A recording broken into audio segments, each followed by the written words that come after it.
Good evening, gentlemen. Good evening. That's really nice. As it's 7:30, can I suggest that we crack on, convene the meeting? First item on the agenda is the minutes. To approve the minutes of the previous meeting. They've been circulated. There is an amendment in it. Can we agree that they're okay? Right. We'll sign them later. Apologies for absence. There aren't any. Just Michelle. Just Michelle. Just Michelle. And Mark's in the hot seat. We've had that conversation. Yes, I'll do my best. I got a seat allocated. There's a name plate just down there for you. Thank you. Good timing. We were just sorting out apologies for absence. Declarations of interest. Are there any? Don't think so. No. Right. Okay. For public participation. Let's move on to the electoral review, item 5. On page 9, we've got the purpose of the report. We need to have a discussion on the first item to recommend the council size as agreed by the committee to go on to full council. Do you want to take it or shall I take this bit? Chair, I was just going to add a couple of points from my perspective in terms of what I need to get out of tonight. Firstly is whether we can come to an agreement in terms of councillor numbers to put in the template response. And then really just to understand and agree the process for getting the template response signed off. And I probably need to work with one particular member perhaps to get that agreed and then circulate just for final sign off if we can get there. That very much depends on whether we can make agreement on the councillor number, and then I can sort of start working on some amendments to work that up with whoever is allocated to work with me on that.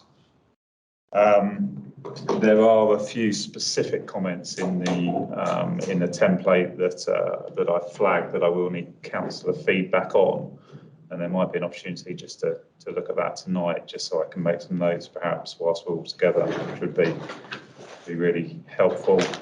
But first of all, yes, it's really just to reflect and get everybody's comments in terms of the councillor numbers. I've seen some discussion via email, just so I can understand where we are on that. Right. Before I have a comment on this, do either of you want to say anything?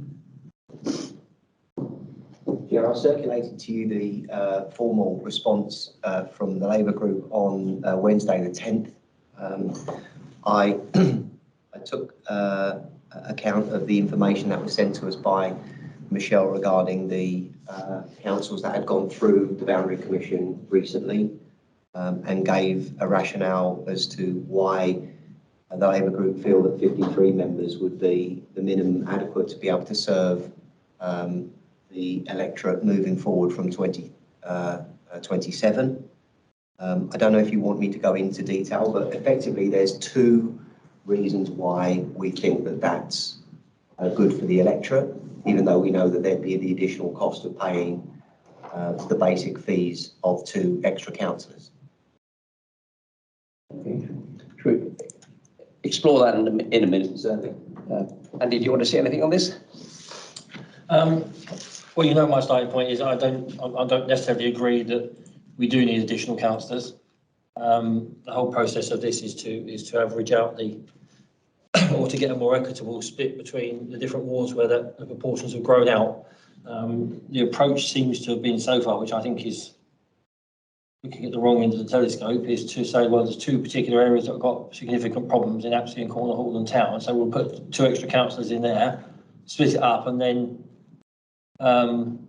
that sort of sorts out the worst of the problems. So that's not normally, from my previous experience, how that's done. Assumption is you start with your councillor numbers, and then you look at your average, and then you take the whole of the borough. Virtually, you know, we've always had things like Adeyfield East and West, but we might decide that it's better to have Adeyfield North and South. There's no pre-presumptions that existing ward boundaries should stay. You've got parish boundaries, you've got communities, and all those things to take into account. But in the past, we've had far more significant changes The last change, we had a 3-seat Crabtree and a 1-seat Apsley. We ended up with a 3-seat Apsley in Corner Hall. You might end up with more, Pickett's End went from one ward to another, bits of added on to different wards. It's normally a more fundamental review than suggesting you take 2 extra councillors, put them in your 2 worst wards and you've solved the problem. I think an electoral member ratio up to and including 2,500 is a very manageable amount per member, and 51 would give us in that figure. Having said that, if people feel committed to 53, I'm not going to die in a ditch over it, but I still think it needs a far bigger look at the disparities than just saying those 2 councillors can be put into the 2 biggest areas with an issue, because it still leaves at least 7 wards that are too far out from the norm to be left. Can I put in my paper for the Lib Dems on this?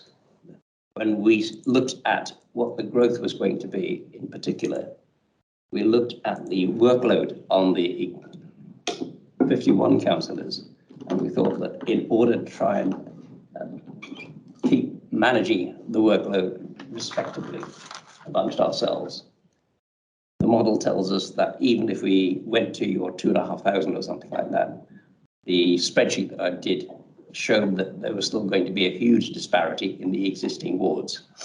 And trying to make sure that we didn't have too much of a disparity, I ended up coming to the judgment that in order to try and avoid that disparity, ameliorate it, we were down to making it 53 members. And I think, broadly speaking, that's the consensus that I have with Councillor Hamill's group.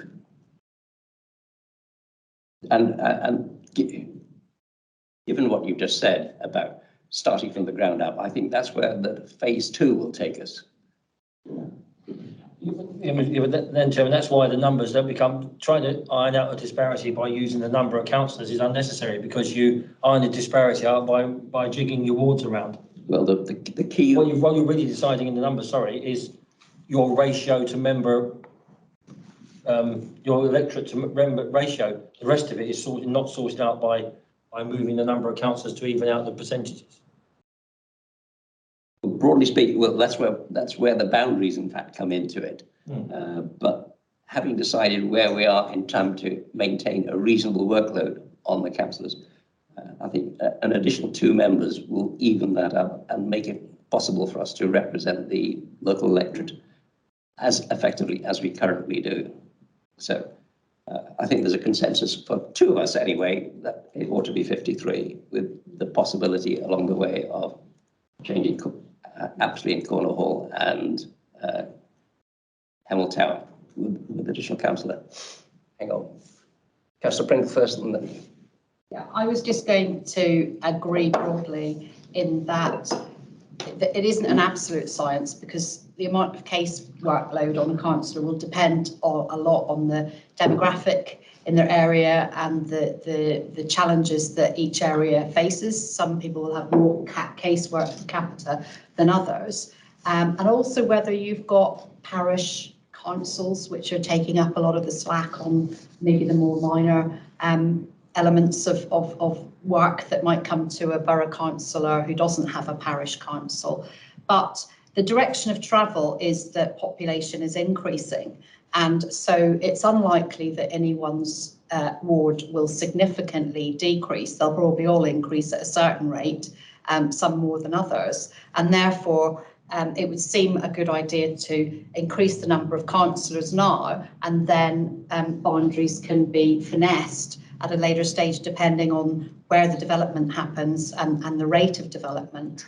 But it would seem that if there's a general growth, upward growth in the population, then there needs to be a growth in the number of elected representatives.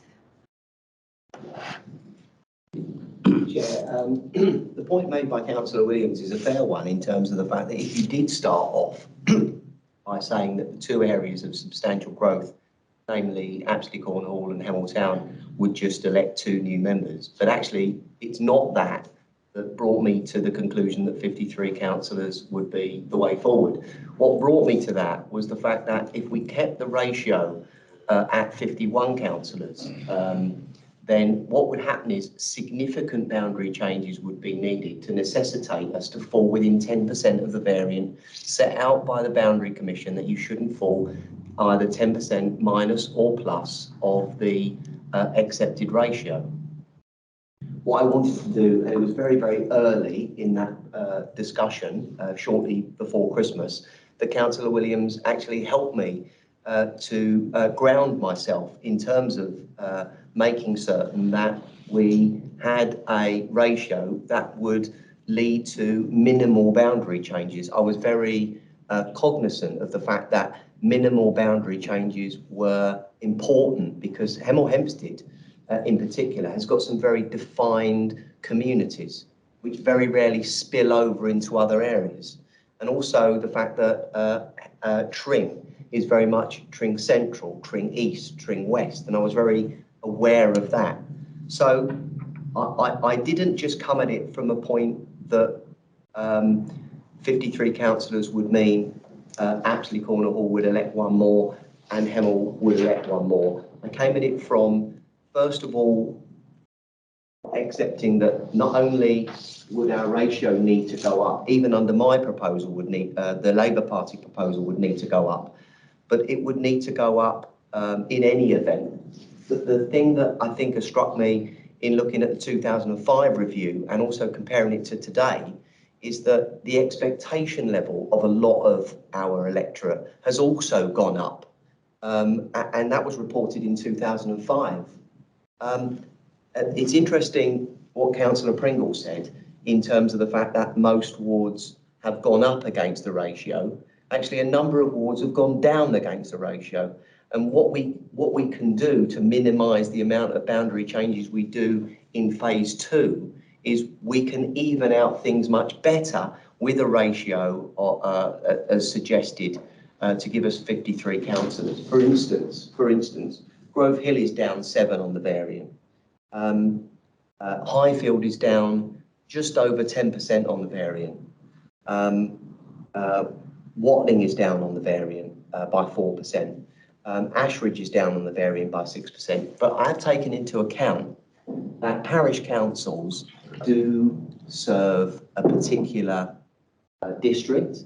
And so in my proposal, I have said that Kings Langley should be left alone, even though that falls below the variant by more than 10%, and also Albury and Wigginton should be left alone because it's got a distinct geographic position.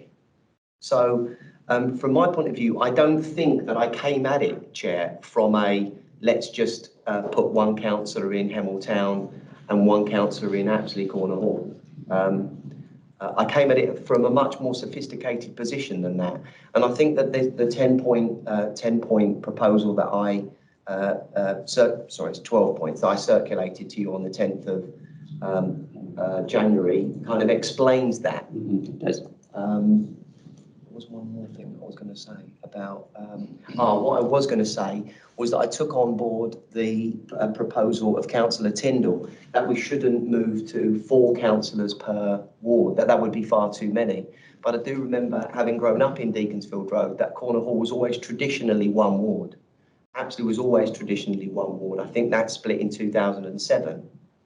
And so what I propose is to bring Corner Hall back to elect 2, Apsley to elect 2, and we could, both of those wards would then fit well within the variant. Chair, I think one needs to be mindful of a couple of things we've already been advised by the Boundary Commission. One certainly has been the case in the past. There isn't a limit on the number of boundary changes. They can make as many changes as are needed, and there isn't a prerogative to reduce the number of boundary changes. The other one, I was quite concerned from the emails received over the last few weeks and the discussion just now, in that members are getting very hung up about the ratio and about boundaries, when the Boundary Commission have already made it absolutely crystal clear they don't want to hear about any discussion about either. if the council did bring any of them up, we're only inviting ourselves to get ignored. They've made it quite plain at stage one, they only want arguments about the number of councillors required to run the council.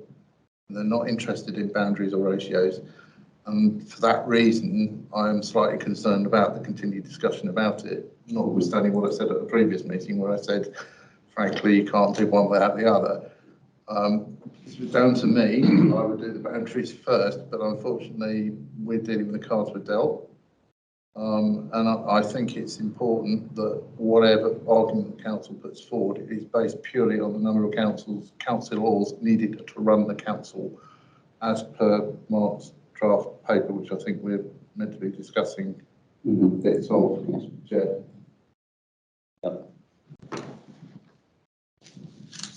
Councillor Taylor. Thank you.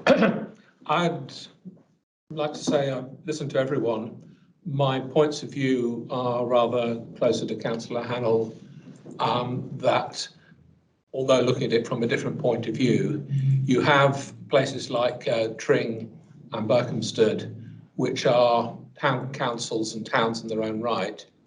And they currently have, if we were to have a radical change of the boundaries, it is likely that they would have councillors that represented a bit of those towns and other places. Now, except there's Tring Rural already, but that is still quite well aligned with Tring itself.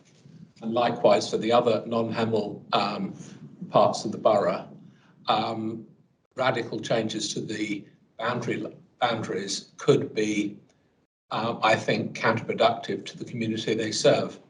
And I do accept your point about Hemel itself being defined communities, which I know less about, but I do accept those points. And I think that is something valuable and something people respect, of actually seeing that their communities are represented in a single ward or a group of wards which represent their communities alone. So I think on that basis, the work that has been done of proposing 53 councillors for those reasons sounds appropriate. As far as the councillors needed to run the council, there must always be a tolerance between the maximum and the minimum number we would accept and see as being viable. And therefore, an increase of 2, I would say, is totally reasonable within what may be considered a tolerance for that. Obviously, a radical change of, say, an increase or a decrease of 5 or 10 would, I think, be inappropriate. But 2 seems well within the bounds of being reasonable to accommodate the other factors. Thank you. Thank you. Well, I think one of the key issues that's going to come out of this, in fact, is that as we move into phase 2, trying to maintain community identity is going to be important. Shifting ward boundaries radically is going to be detrimental to community cohesion. And sticking, broadly speaking, to what we have now, I think will be the way forward. I could be wrong, but I suspect, looking at the map of Hemel Hempstead in particular, as well as the more rural areas, we'll be maintaining fairly similar boundaries to what we have. We'll be later on talking in terms of what the software will let us do in terms of tinkering to try and even things up. But the key point for us is to try and get to a number of councillors that lets us operate the council effectively without putting too much of a burden on individual councillors. And for that, Councillor Hannell. Yeah, if we just take boundaries out of it and I just focus on point 2 of the Labour proposal, we didn't have boundaries in it. All we did was we looked at the information that was sent to us by Michelle from the 8 different councils that have recently gone through the Boundary Commission review. The councils were, if you remember, Lewisham, St Albans, Reading, East Staffordshire, Medway, New Forest, North Kesteven and Bracknell Forest. What we did was we felt that Dacorum Borough was geographically and demographically similar to a composite of 6 of those councils, but we discounted Lewisham and Medway for several reasons, but mainly because of the fact that they're very urban populations in excess of 200,000, which is far higher than our own. But there were also very compact areas. So the remaining 6 councils had a cumulative elector ratio of 1 councillor per 2,442 electorate, which is 2/3 of a million electors to 273 councillors, so 666,666 electors to 273 councillors. However, on further analysis, we felt that the quorum had a far greater geographic and demographic similarity to both St Albans, no, that might upset people from St Albans, but nevertheless that's what we felt, and also Bracknell Forest, which have a cumulative elector ratio of one councillor for every 2,224. We sit and we propose a ratio which is in excess of that, at 1 councillor for every 2,344. One of the things that we can't keep doing is we can't keep upping the number of councillors as our population grows. We understand that in the Labour group, we understand that. What we feel is both myself and Councillor Mitchell have come onto a council for the very first time with a very vibrant mix of very established, what we could probably call economically inactive individuals and economically active individuals. County councillors with a tremendous amount of experience that they're able to bring to the borough council. And we think that vibrant mix, if you increase the elector ratio far too much, that especially in areas where the electorate is kind of maybe more burdensome, you could say, maybe in a deprived area, that could put off individuals who do work full-time, and especially females who work full-time, who've got greater caring responsibilities. So we were cognizant of the fact that we needed to keep the ratio to a reasonable level, but when we looked at other councils, we realised that actually we were even had a greater ratio, even if we upped it by 2. So we didn't think that was unreasonable, and that's without moving into the boundary discussion. But I do think finally that the boundary discussion is important to talk about for the points you made, Chair, because of the fact that if we paint ourselves into a corner with 51 councillors, and I do believe that we would be painting ourselves into a corner, what would be difficult is to be able to maintain the neighbourhood boundaries which have been so central, especially to Hemel Hempstead, since the council was formed 50 years ago. Yeah, thank you for that. Anybody want to say anything else? Right. So, do you have a proposal that we go with 51 or 53? 53. I'd like to second that proposal. Yeah. We'll go with 53 Right. for the council's point of view, because then parties can still put in their own submissions anyway. Yeah, I think that's right. I mean, what we need to agree here is what we're going to take forward to council for approval. We are trying to put that forward as an agreed statement to the Boundary Commission. It's a bit weird because you can't really sign up to an agreed position and then submit a separate position, because I think you'd need to step aside and say, actually, we don't agree with that. We'll submit a different submission, which is perfectly fine and legitimate. So we've just got to be clear here who is happy to sign up to 53, because we'll work on that statement on that basis. Then if others want to submit a different statement from their party, that's perfectly fine. It doesn't have to be a combined response here. So I think there's a difference. In the past, we've had a council response, but the political parties, not councillors on the council, but the respective parties have made submissions on their own. You know, a lot of the boundaries we have now, if you go back to 2007, was proposals put forward by the Liberal Democrats at the time. A lot of their party suggestions, not the council suggestions, you'll find in these boundaries if you go back to the document that was submitted in 2005-06.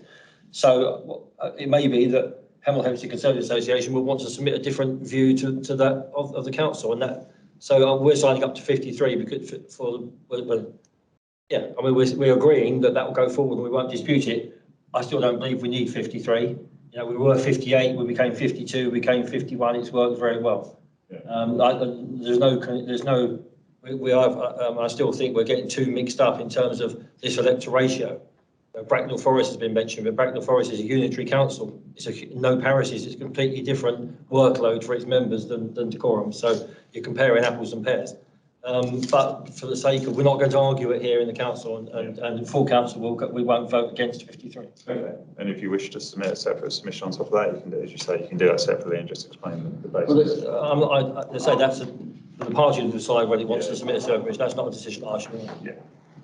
Okay. No, that's helpful and a really good starting point. So, so Chair, I would like just to take the opportunity. There's a few bits flagged in here, and I would invite every member here to read the submission in full, because this is quite very detailed, and I've sort of drafted it really just because it needed somebody to lead on it and get it into some sort of position. But I'm conscious this is your submission as a council, so happy to take any feedback individually after this meeting as well.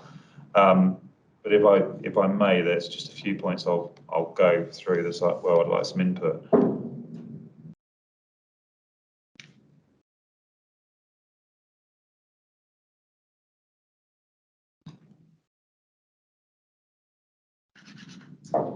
So the first point was around some comments I was advising from councillors regarding areas of deprivation. And this is on page 19 of the report, and it's page 6 of the submission, the draft submission. Right, thank you. And really what I was just inviting there was comments on how that impacts your work levels from a ward member perspective, to enable me to sort of develop some drafting around that. So I'm guessing you get a lot more inquiries in those areas, and it does significantly impact the work. But I'd just invite comments on that.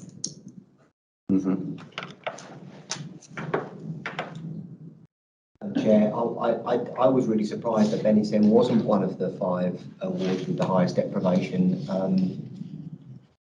I didn't really quite know what to expect when I became a councillor, to be honest, but I didn't really expect to go to see homes which are owned by the council in such poor state of repair, and that's kind of what I go to a lot in my casework. I do a lot of casework and I work full time, and I think that that does impact on my ability to be an effective councillor.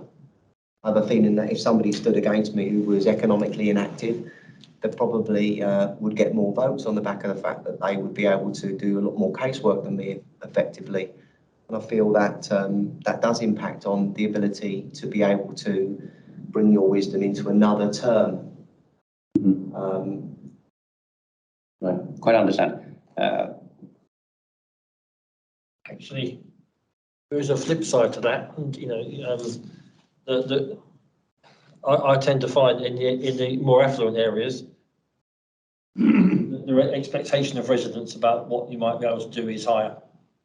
So you get more demanding, on things like planning applications. You get more planning applications which take, which are quite time consuming. You get different sorts of issues, but you get different issues, but it doesn't mean you get less work because the area is better off. I think there is different expectations. I think so. From my experience, it depends on the nature of the ward area. Yeah. In Berkhamsted, for example, Berkhamsted West has got the most deprivation, but we've also got council house issues, etc., in Berkhamsted East. The 5 areas we're talking about, let me just sort of pin that down. I made a note that it's going to be Bennett's End, Highfield, parts of Abbeyfield, I suspect, and I've got Berkhamsted West mainly in Berkhamsted. There must be some also in Tring, because inevitably there'll be pockets of deprivation. Yeah, these figures, I'm assuming, Mark's taken from census, of existing evidential data. They were actually they were provided by the housing team, so I'm not quite sure where their source is, but oh right. But yeah, I take it they're accurate. But of course they're just the 5 highest wards. It doesn't mean there's not other areas. Could I clarify something about the deprivation? If one ward has got a small amount of deprivation, because of the way the ward boundaries were drawn. And next door, there's a much larger bit. It's the same council estate, for want of a better word. It's still geographically, the deprivation areas are not automatically the same as the ward boundaries. So I would be happier if I actually saw a map to show these places rather than just giving the ward names, because it can be an imprecise measure. And I know in Berkhamsted, the sort of areas which would be more deprived, and they are right next door to the highly prosperous areas as well. I think the purpose of this comment really was just to try to explain the level of ward work for councillors, and just to actually to generally illustrate that Dacorum as a whole is an affluent area actually. So we don't have many areas of deprivation as a whole. So I can certainly work some general comments, but what I'm hearing is actually it very much depends, because affluent areas can bring on demands just as much. They're just different demands. So I'll put a comment forward to that. What I would say, Chair, is that Cornwall isn't a ward, so it's actually in Cornwall. The other thing I'll say, like ploughing through the planning applications decision, I could certainly side with Councillor Williams in terms of saying that there's so much more planning applications and decisions that go on in rural areas that I would see as quite affluent, and I'm certain that they bring up their own issues which require councillor involvement from time to time. Whereas in Bennett's End, there's not as many. So I do agree that it's not just deprivation that gives you the casework.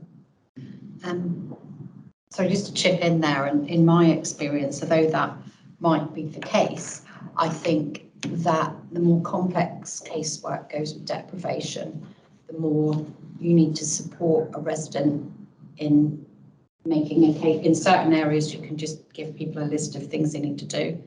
In other cases, you need to do the things for them. And I think that would go with social deprivation and education levels and age and all of those sorts of vulnerabilities.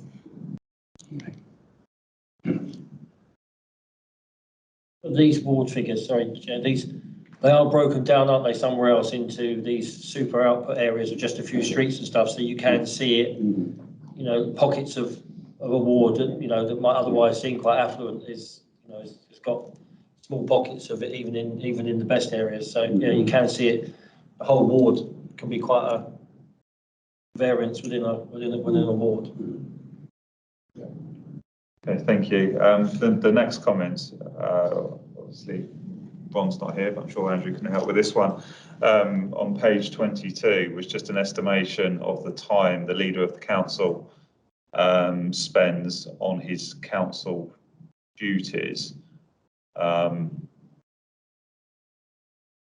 It's open. I don't know. I put 4 days in a week, but I'm sure it's significant. Yeah, it varies hugely in my experience, and in the length of time I was doing it, it became a job that people could do and still have a job. I mean, when I first became leader, I worked 3 days a week, full time for somebody. By 2099, by 2009, it got to the point where I couldn't cope with those two things, so I got elected to the county council and quit work. The only downside to that, of course, is that being a councillor is not pensionable, so you know, it's a bit of a thing to give up work in your 40s to do this full time. But yeah, it is a job now which, as leader, you couldn't do and work full and hold down a full-time job. I tried it, but it became too much. So I think that's a very fair estimate of what you need to do. It's not that you're going to be busy for all those times necessarily, but it's not, you know, like going up to a 9 to 5 job, but there's lots of different calls on your time and 10 different meetings, and there's much more Hertfordshire-wide and Herts leaders and growth boards and those sorts of things which that have developed over the years, which pull on your time more than they used to.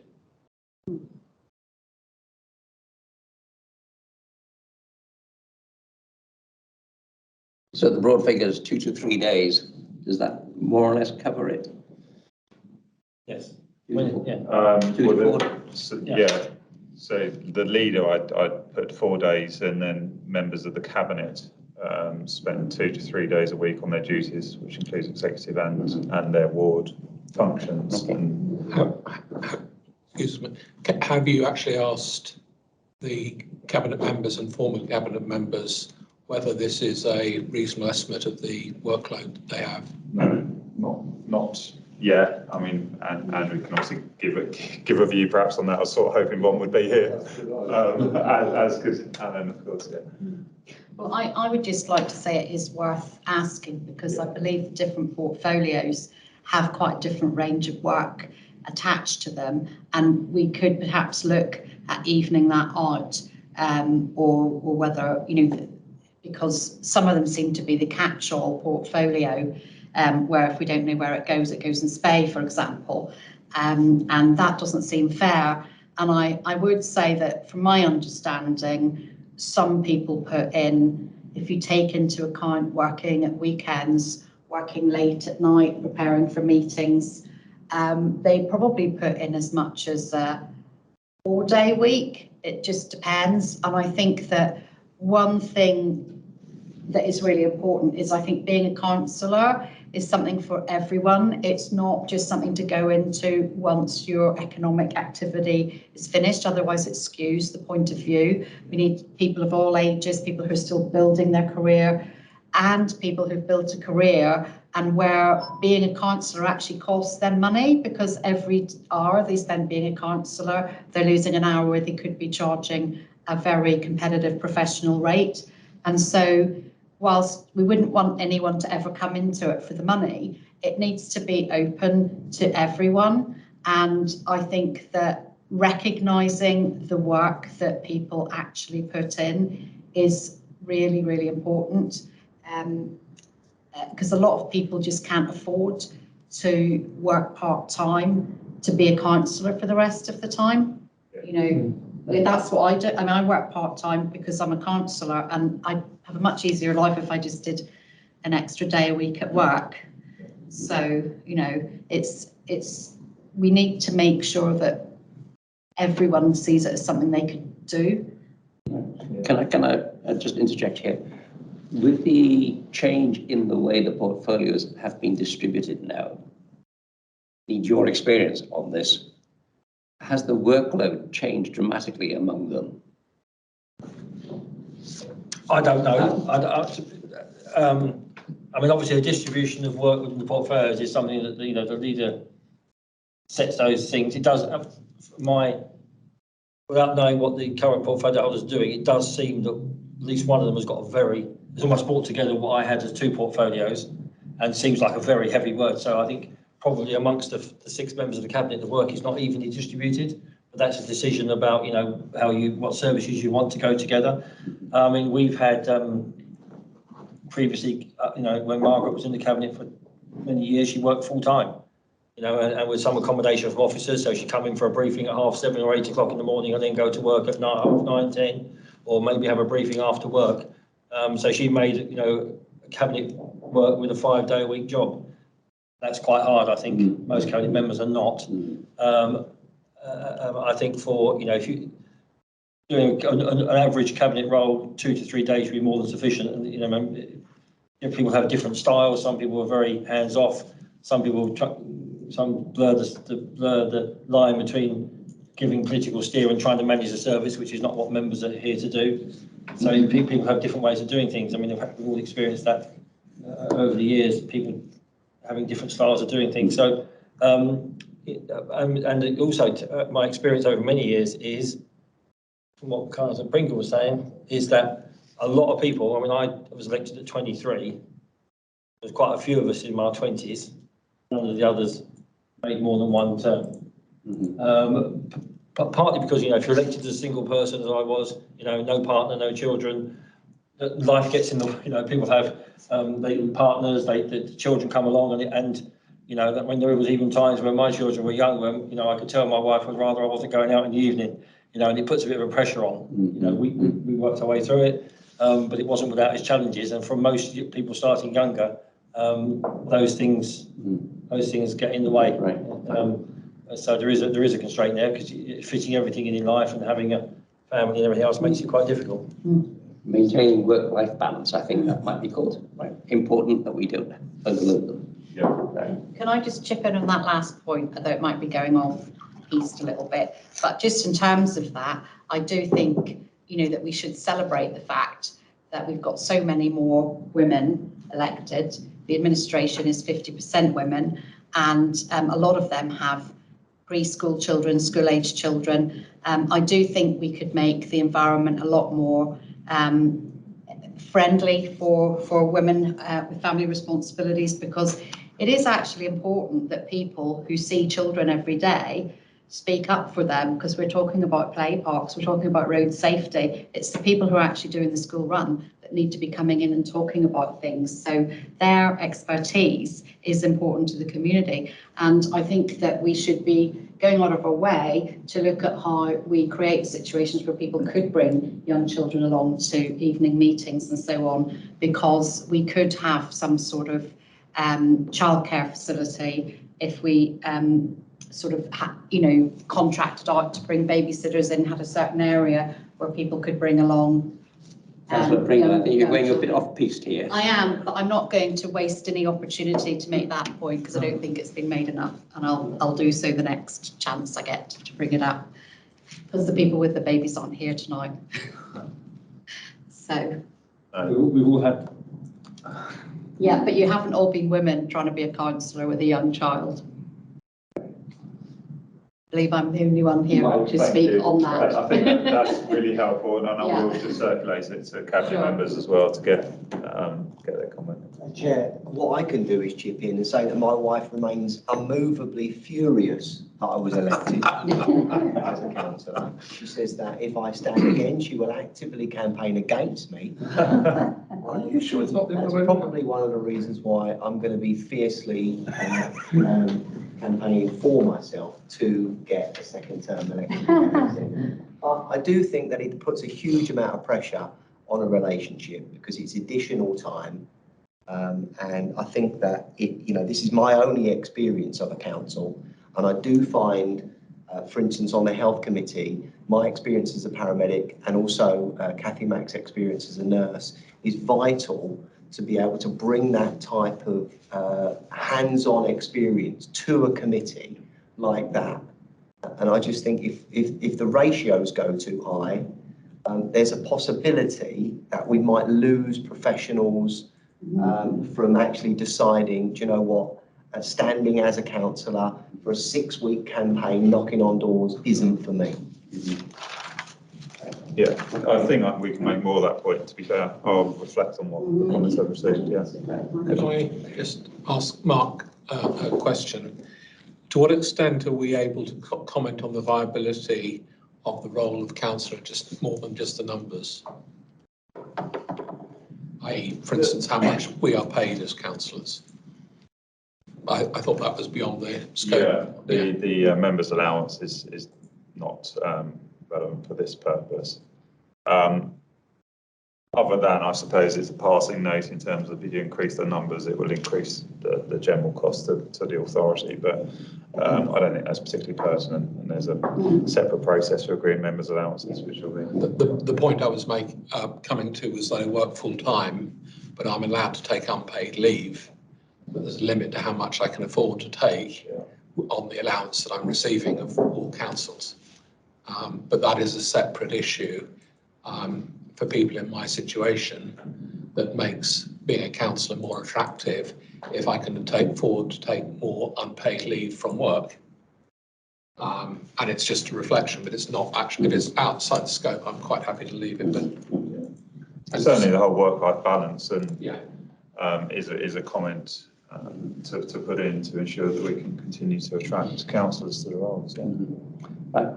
Okay. Mark, before we leave it, on page 22, this text here, you've got the accountabilities and the committee structures, etc.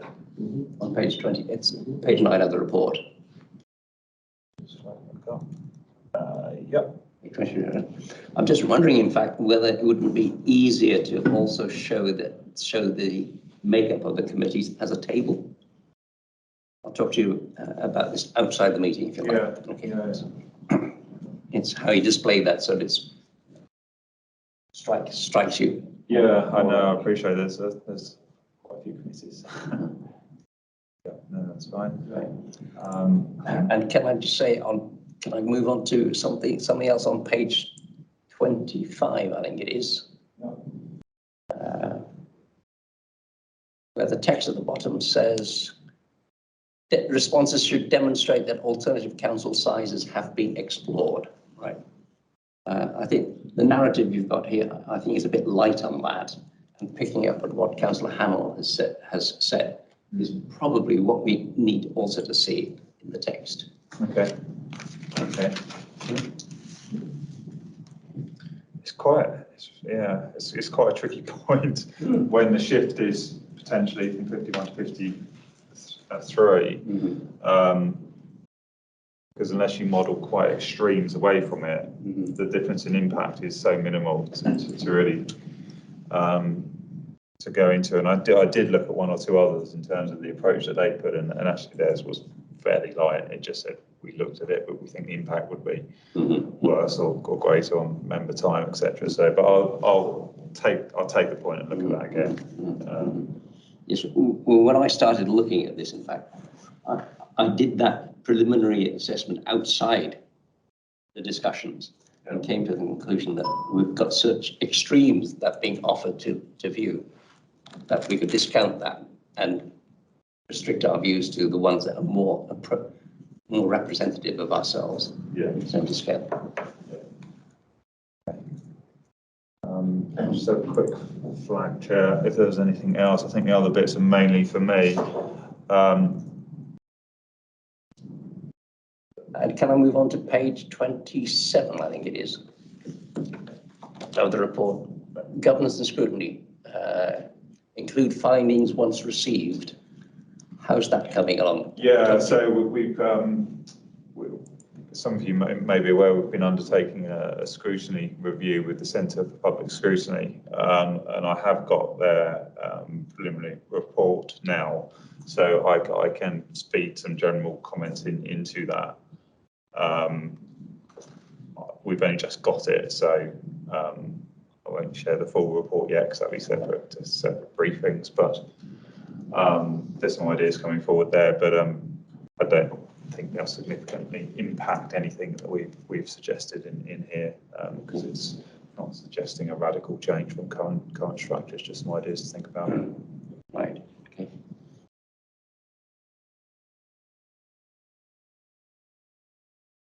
And on page 27, there's a reference in halfway down about how many task and finish groups will there be.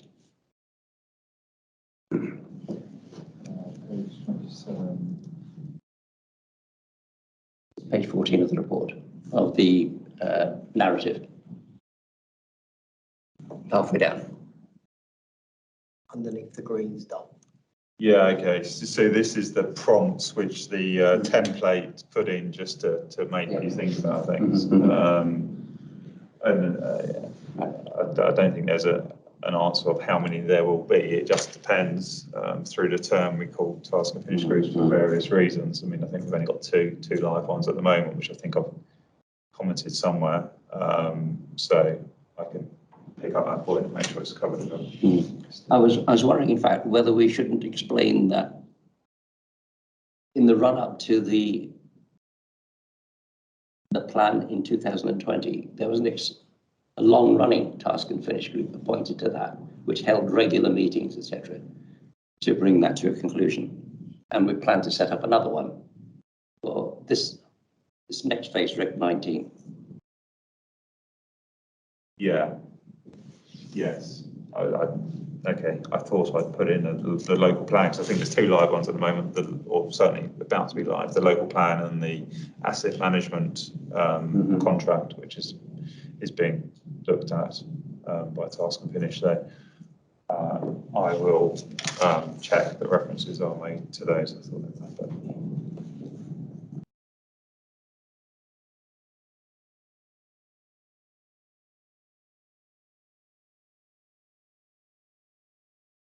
Okay.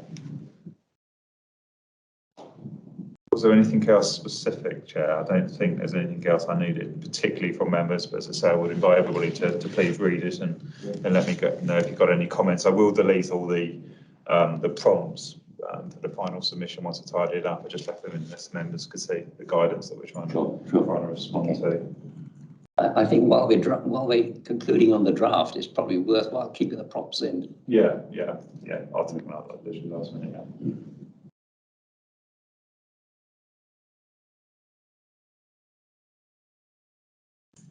Actually, Chair, sorry, there is a final comment on page 34, which is around a non-executive member, just the ward members. Sorry. Average hours per week they would spend on their ward work. So I didn't just invite members to comment on that if you could. Right. Can I suggest that one of the things we do is circulate an email amongst ourselves just to get a view on it? Yeah, you can certainly do that. Feed that back to me if you prefer. That's an action on us. I just wonder if there was anything, Chair, on outside bodies, because I've been elected to some outside bodies, which obviously, I've declared in the register of interests, like for instance the neighbourhood association and also the youth club committee, and that sits outside of my commitments to this council, to the Labour group, and also to my casework. That's also something I wasn't involved in before becoming a councillor, but I think it's essential to being an effective councillor and an effective community leader, that you're involved in those neighbourhood associations as well. I just wonder if you made reference to that. I certainly did to outside bodies. Page 30. Page 30, thank you. Find out so quick. Mark, that's just to tell you I've been reading this. Yeah, no, well done.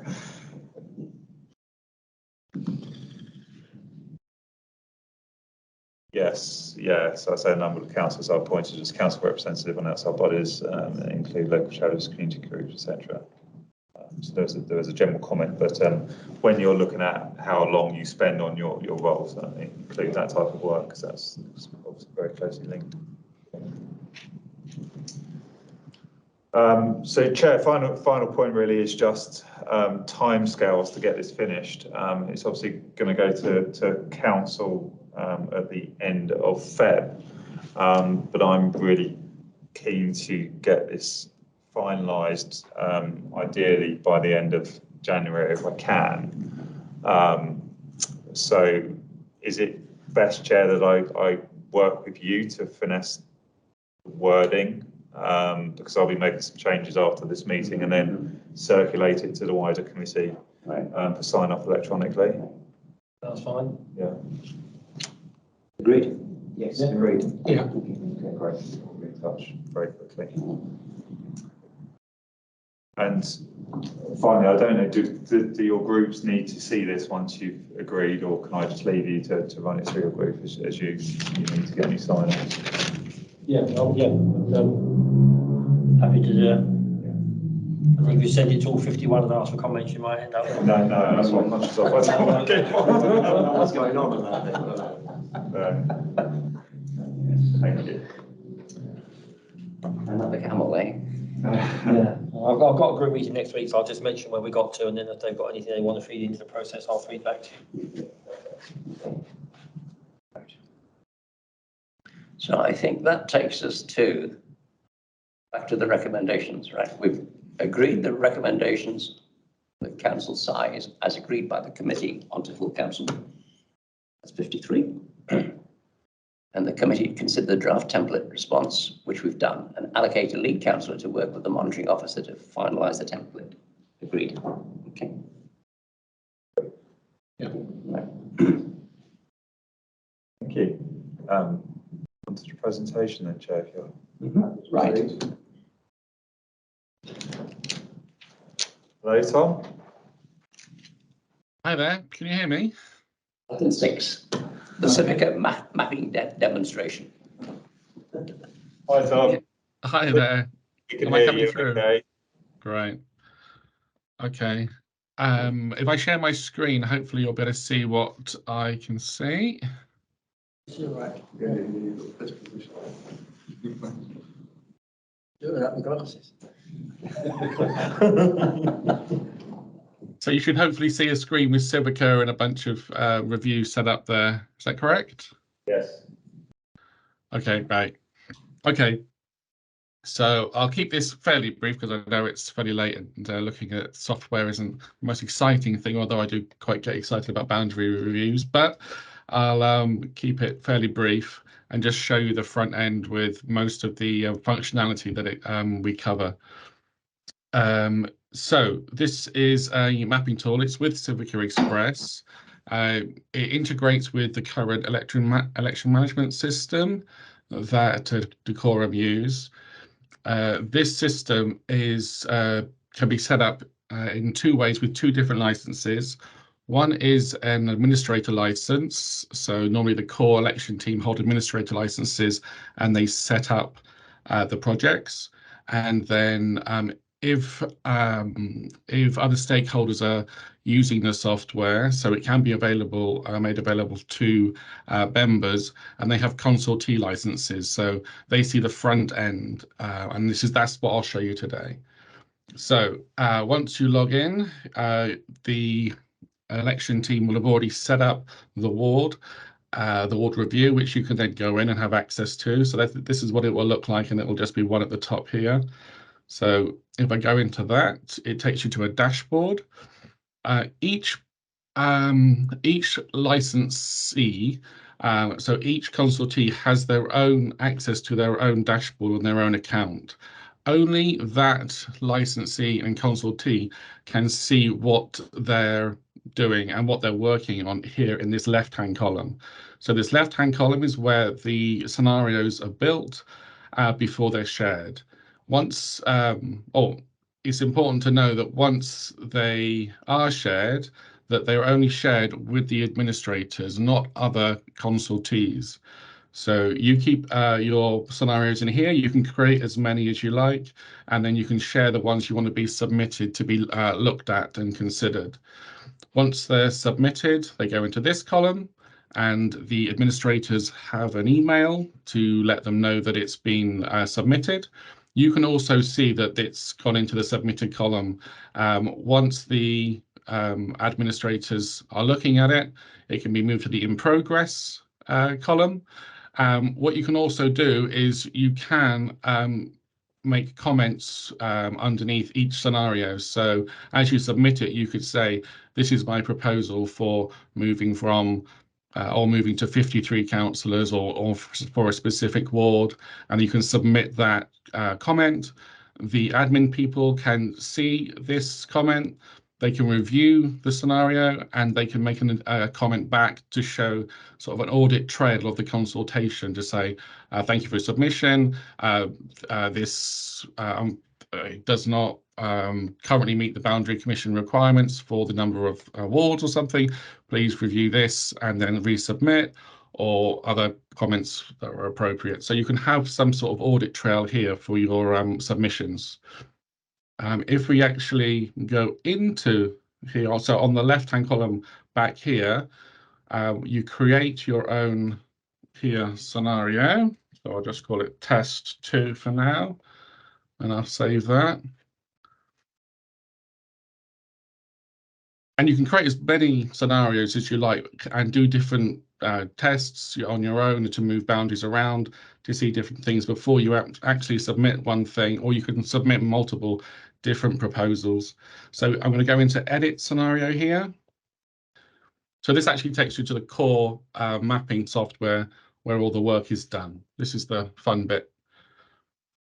So immediately what you'll see at the top, where I'm highlighting in blue, once the review's been set up by the administrators, they'll put the targets that people are looking to work towards.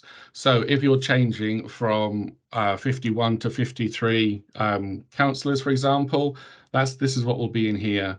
And if the number of wards are changing, this is what will be in here as well. So for example, my target, I've currently got 24 wards and 24 councillors, and we're moving to 26. You'll notice that the numbers are different colours because they don't match, because there's a misalignment. Once those match and meet the required targets, then they'll all go white. Underneath here is a bar graph that shows each bar shows the number of electorate in each ward. If you look closely at that line there, what you'll do is you'll have your own target set for an evenly distributed population, electorate.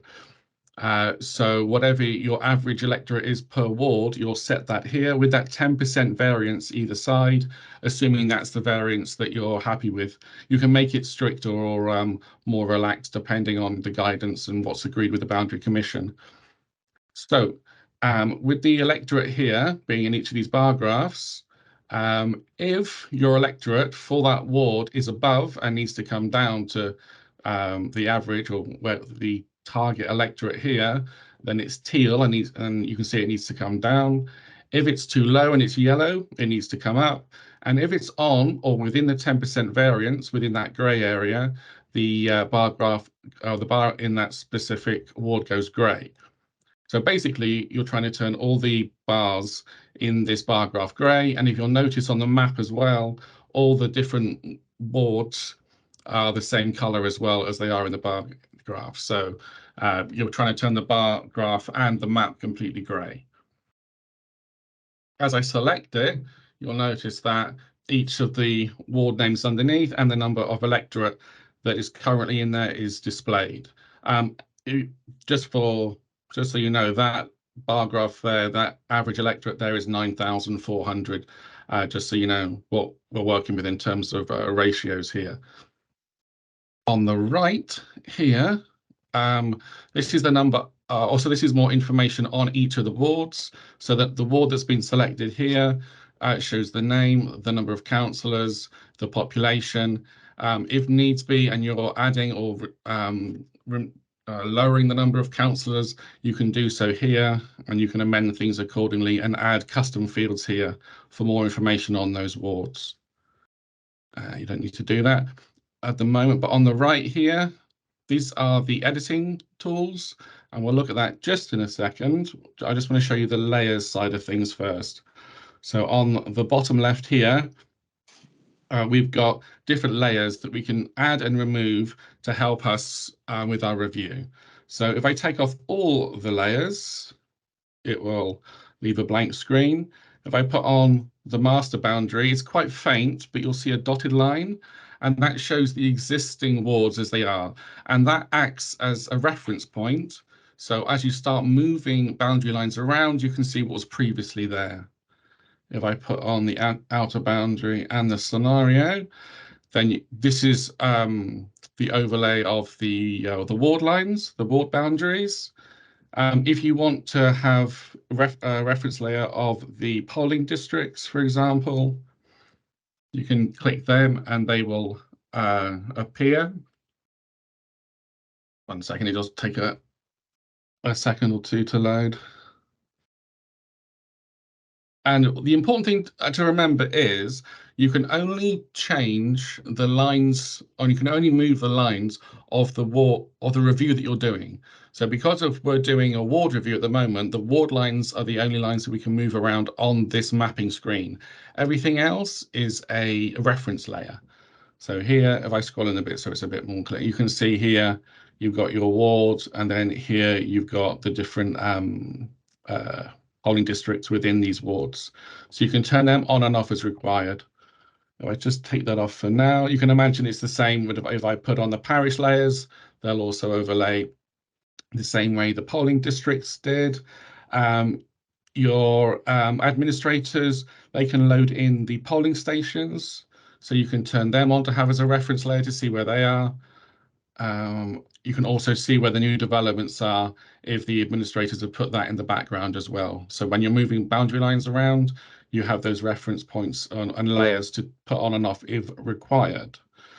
The other thing you can do on the electorate data layer, if I turn that on, because of your administrators would have done an export from the election management system directly to this site, then it will load the current data.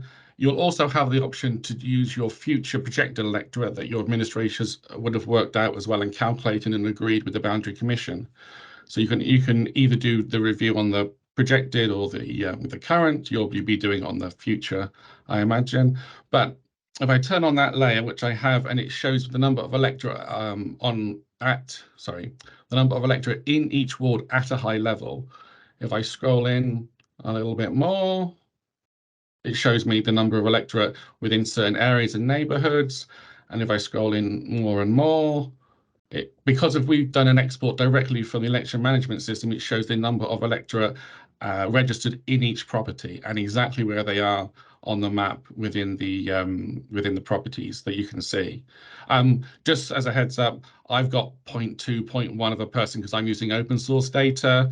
You will have whole numbers and whole people living in those residents. That's just the data I'm working with. Okay, so if I just come out here. So editing. If I just choose something fairly quick and easy to do. So for example, say I want to, if I select this ward here, I can see that's too high and that needs to come down. And if I select this ward here, that's too low on the left here, you can see, and it needs to come up. So I'm going to take, just as an example, this area here, and I'm going to move it from the south ward into the north ward, and I'm going to make this line the new line between the two wards. So on my right hand column, my right hand box, I'm going to select edit. So this is just using your mouse, and as you now scroll across the boundary lines, when the mouse hits it, it becomes a dot, which you can then click and start dragging around. What you'll notice is that I can only drag and move my boundary line up until these points either side, and we call these nodes. So these are boundary edit points that people have made before on these lines. So sometimes you can have a few. This is not that many. Some have dozens on these lines, some have few. It just depends on how much editing has been done before. So what I can potentially do, I can pick, drag and drop my boundary lines from these nodes, or to keep it and make it simple and easy for myself, I can press Shift on my keyboard, left click on my mouse, and I can just delete these to make my whole editing process a lot easier. And this is very useful when it comes to wanting to move lines and edit things.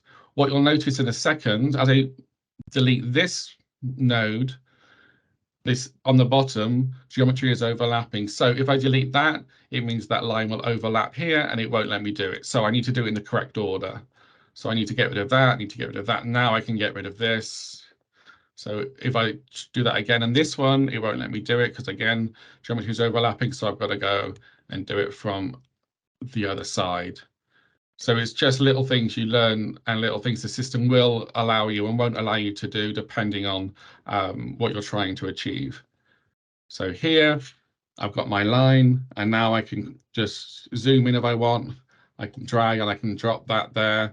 If I want to, I can put on my layer of my elected data here on the right, and I can see where they are within the properties.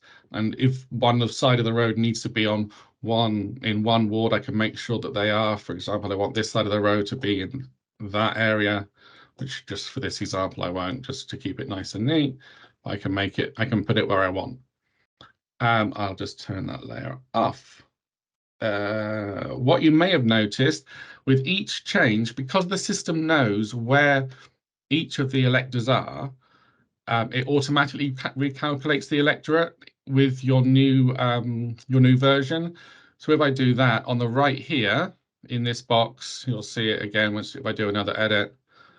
It will show you what change has happened. So I've moved one from one area, or however many from one area to the other.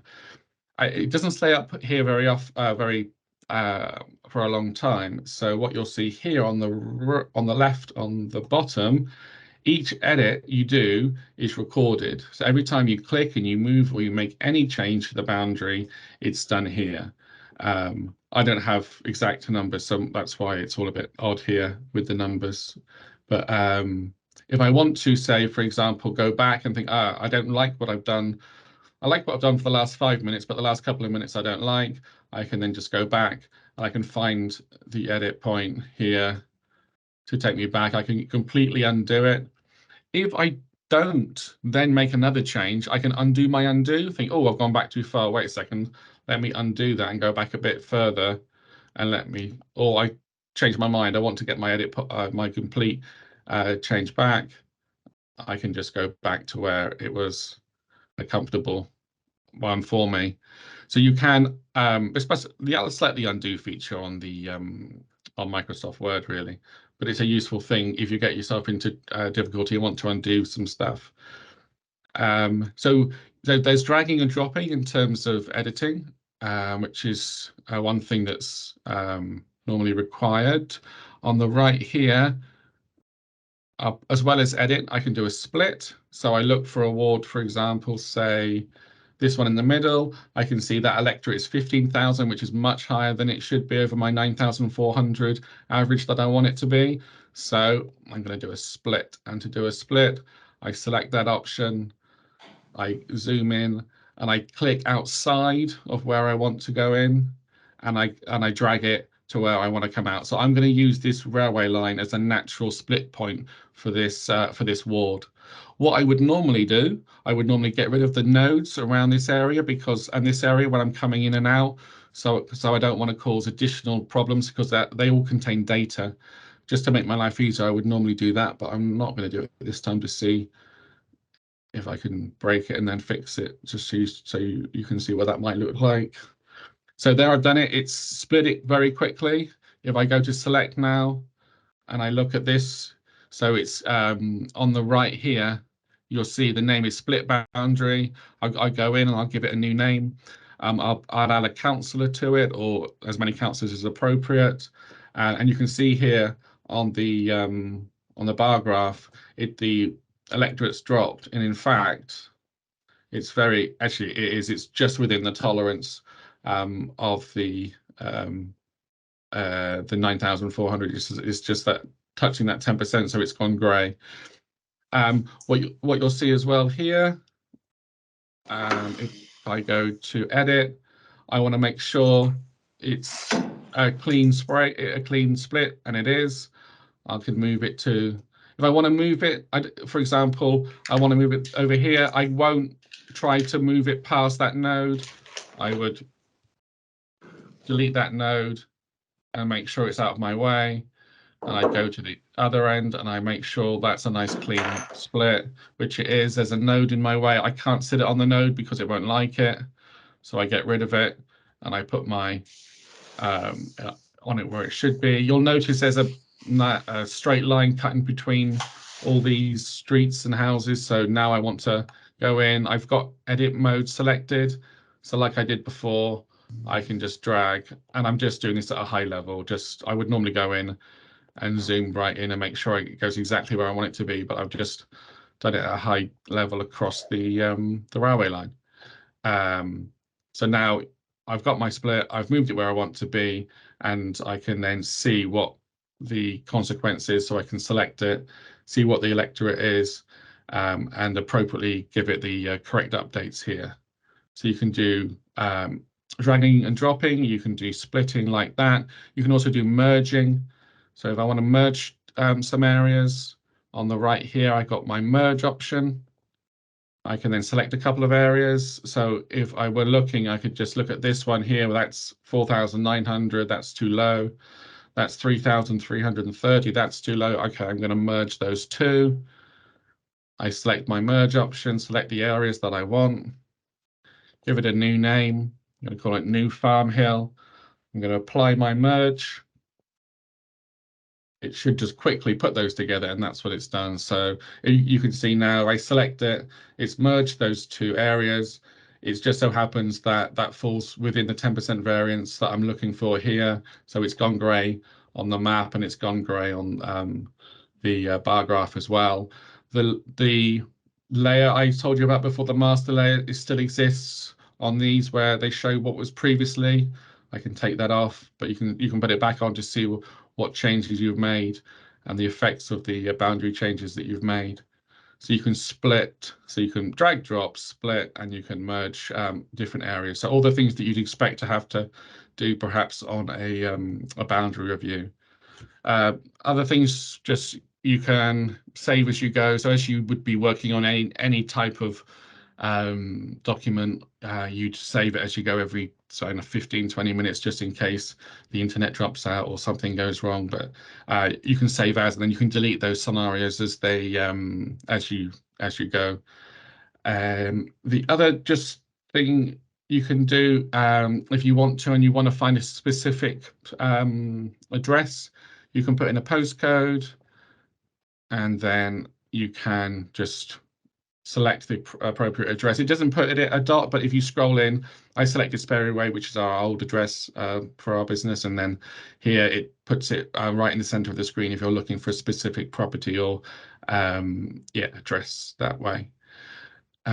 That's the editing side of things. If you're happy, so you say you've been working on that and think, okay, I'm happy and I want to submit this now. So you save it as appropriate. I'm not going to do that in a moment. So you save that, and this is the one, number 2 is the one I've been working on. So I want to share this now. And like I said before, you can put in things. So this is my proposal, and then I can put whatever information I want. Share that, and it will just take a while to. So it's been submitted. The administrator has received an email to say, or any administrator has received an email to say that it's been proposal's been submitted. They can go in, they can look at it, and like I said, they can make a comment as to the proposal, which you can then make a comment on, and then there can be some back and forth as appropriate there. The other thing that you can do is you can view what you've done, and each of these proposals that you put forward, you can look. And so if I go into view document, it will generate some maps for me, so I can look and see from a mapping perspective what I've produced. Obviously you can see what you've done in your review, but if you want to go in and look, so you can have an overarching view here to see all the ward boundaries. Here, just got to catch up with itself. And you can do all sorts of editing here to give it different things, and you can see the overall changes that you've made. If you want a specific view in more detail, you can actually have it and then look at it on a ward perspective. So then you can go into each of the individual wards, and you can look at maps so they show here the number of councillors, the properties. Again, you had this on your initial screen, but here you can see it in the maps thing. The administrators have the ability to either print these off or to save these as PDFs. But you can add all different editing things. You can add the polling districts, polling stations, as we saw on the main screen, and edit these maps as you see fit. But yeah, I suppose the main gist of things is the editing side of things. It's built as a consultation tool initially, so it was to be able, or to let members work on their own ideas, share them, and then as you're coming up for a proposal together, if you're doing a joint submission, you can share your ideas and share your proposals. So that was a whistle-stop tour. I know it's fairly late, but hopefully that was fairly clear of what it can do. It is designed to be used by anyone, but of course it is a system, and it does require training and getting to use this and getting to know and use the system.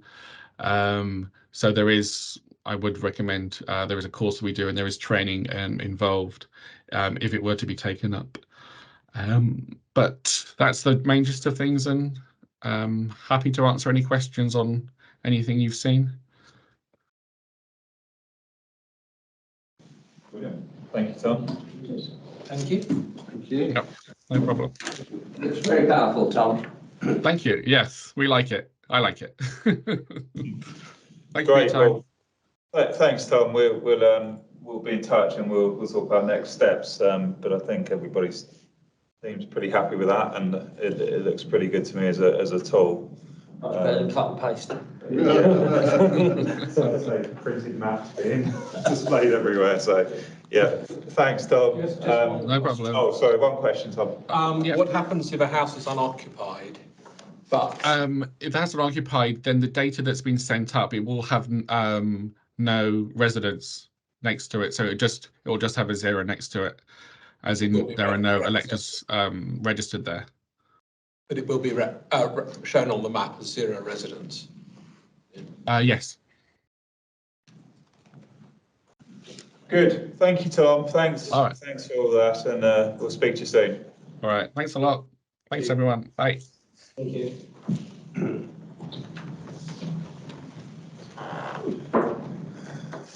Chair, Yes.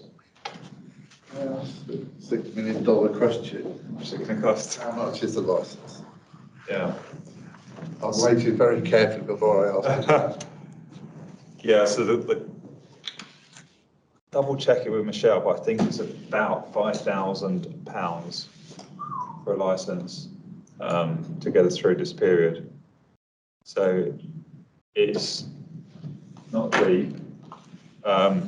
We do have budget to cover it.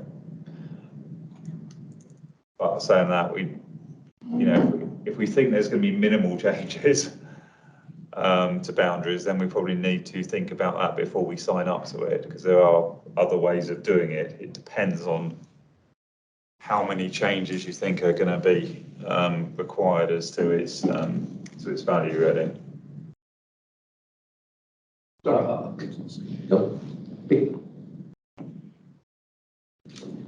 Yeah, my view is that I could do most of this without that. There's minimal changes that I'm proposing that's in the document. All I need to do is get some specific information about some specific areas in both Hemel Hempstead and Tring, and I can bring all wards into a 10% variant. I've already demonstrated that with yourself, Chair, in terms of my ability to be able to do that. The only problem that I've got is the fact that I was using data which, quite rightly, Councillor Williams pointed out to me was initially wrong, and that was I was taking that from the local information map. Once I realised that was wrong, I then pursued a path with Michelle to give me the right information, and then I was making a great headway there. I mean, that is a really, really good tool, but we're actually not far away with the one councillor per 2344 ratio, which gives us 53 councillors, to be able to get the vast majority of wards, all bar 7, into the 10% variant. Because I did want to take Councillor Williams' view of minimal changes. I didn't want to give us far more changes than we needed. So the only reason I say that, and I know that we shouldn't really be looking at boundary changes or warding arrangements at this stage, but I believe that it is crucial in the first step that we don't get ourselves in a position where if we go with, say, 51, that for me and the modelling that I showed you, Chair, would lead to far more boundary changes than the minimal boundary changes that I propose. So I would say that is a lot of money for the minimal amount of boundary changes that the Labour group propose, but that's only my view. Mine would be different. I think that a tool like that is going to be essential. Yes. Well, I think what maybe is being underestimated is when you say only 7 wards to try and get within the variance. When you try and get those in the variance, you're going to affect every ward around it. Yeah. Almost every ward in Hemel is going to have some degree of boundary change in order to get those 7 right. or to get anywhere near. You might not, I mean, I've looked at it and I'm really struggling to see how we're going to get some of them to make community geographic sense and the numbers right. It's going to be very, very difficult. But to me, I think, the change across most of the wards in Hemel, at least, is going to be necessary in some degree. And having a tool where you can move the odd road to test it, I think would be essential. Manna from heaven is something we wanted for years. Right. Okay. Okay. The question that I was going to ask on this: if we pay for this license, how long do we own it? And are there renewal fees? Again, I'll have to double check the details, but all I understand is that fee covers the period that we will need to do this. I'm guessing it's for a year or something, to get it through, and then there'll be a renewal, but I don't think we would need to keep rerunning it. Can I ask how many licenses would that actually give us? How many heads of which level? What are the thinking behind the levels? Yeah, again, I'll have to check the details, but my understanding is there'll be a core license for the electoral services team, and then there'll be a number which we can utilise for members. We will need, a core number that come in, and we need to work out whether there's enough for people to do that remotely, or whether they need to come into the council and use a sort of allocated space to do it. But we will make sure we've got enough to make it work. I'm guessing you're not going to want every one of your members playing around with this. It's going to be probably selected few. I'm assuming it's going to be one per political party. I mean, that would be my assumption, but that would be my assumption as well. Yeah. That would be my assumption as well. Well, I think that's what we work towards at least. I think we sort of worked around this core group here having enough. So yes, I'm sure that's fine, but I'll check.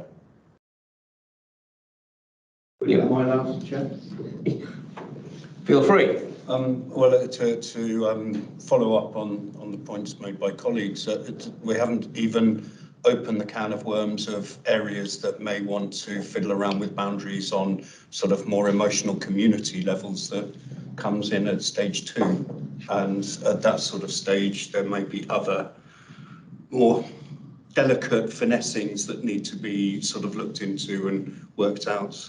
And that tool with the changing boundaries looked fantastic at being able to do that quickly and easily. I think it would be fair if members of this committee were able to work at scenarios. That would be the number I would be looking at.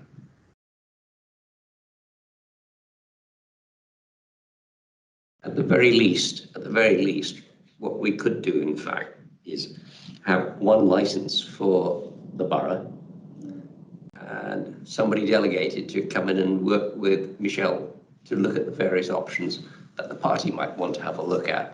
So that you can then come back with a view yourself, but using the officer time to be able to do this and the officer license to do that.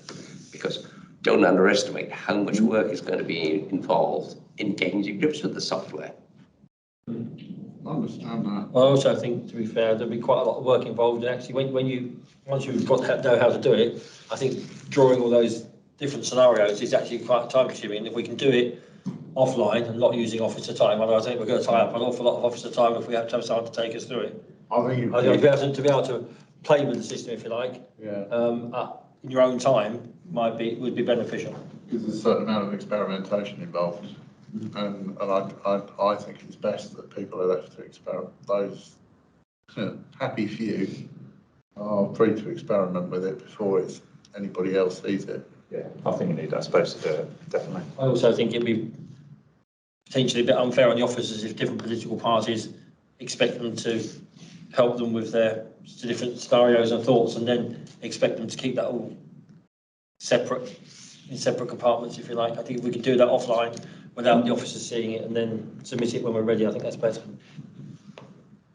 I think it would be helpful to know what the cost of each level of licence would be. I'll take that away and get an email. Also find out what the length of time it's valid for, and work on the assumption that it's a number of shared licences for the council staff plus one per political party, for the members of the council. Mhm.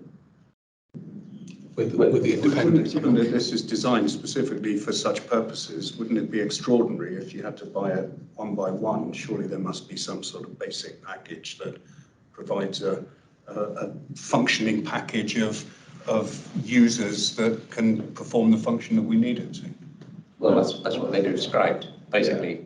The core package plus a sub-license. And you just pay for the sub-licenses. All software has licensing strategies are all over the place, and it's very much according to the market that they're aiming at. So I think I'd prefer you find out what the actual pricing regime is, share it with us, and then we can have a debate. If they're offering a basic package which allows for 4 or 5 political parties to have a number of shared licenses, that is probably what it's going to, most councils would look like. I don't know, but the trouble is that you could have a package which has 100 licenses and it's too expensive for anyone to afford, or you pay per license and people try and skimp. It's the commercial structures for software licensing is very complex. I think the suggestion, Chair, is in principle we want to pursue this. We just need a tiny bit of information before we can finally commit to it. Yeah, and I'll get all that and get it across. That's fine. Right, that was a very interesting demonstration. Thank you for laying it on. Yeah, thank you. Thanks, Michelle. I think that's the end of the meeting, isn't it? Okay. William, before we go, did you want to raise this voice suggestion about looking at other boundaries? Well, when it's the appropriate time. New identities, May not etc. be the time. There will be time to do that at a later point. Phase 2. I mean, to explain, Andrew may have a position on this. You know, you look at Boxmoor boundaries politically, Yeah. and Boxmoor residents emotionally, and there's a big variance, and there's a lot of people who come to Boxmoor councillors for casework, and we're having to send them off, and that feels very, and a lot of them respond, what? You're saying we're not part of Boxmoor? So I've already picked up on that because working in Apsley and Corner Hall last April, there were chunks of, we've talked at length about the chunks of Apsley and Corner Hall that have got no connection with Apsley whatsoever. But there's that bit of Apsley, which is Boxmoor. Yeah. On St Old. And maybe there's an opportunity to bring back Hammerfield into existence, make it more than just a road sign. These are all things we could look at. Yeah, right. This is another discussion. This is it's a whole other meeting, yeah. Well, that's for April onwards, I suspect. Yeah. Right. Thank you. Thank you. Thank you. Thank you.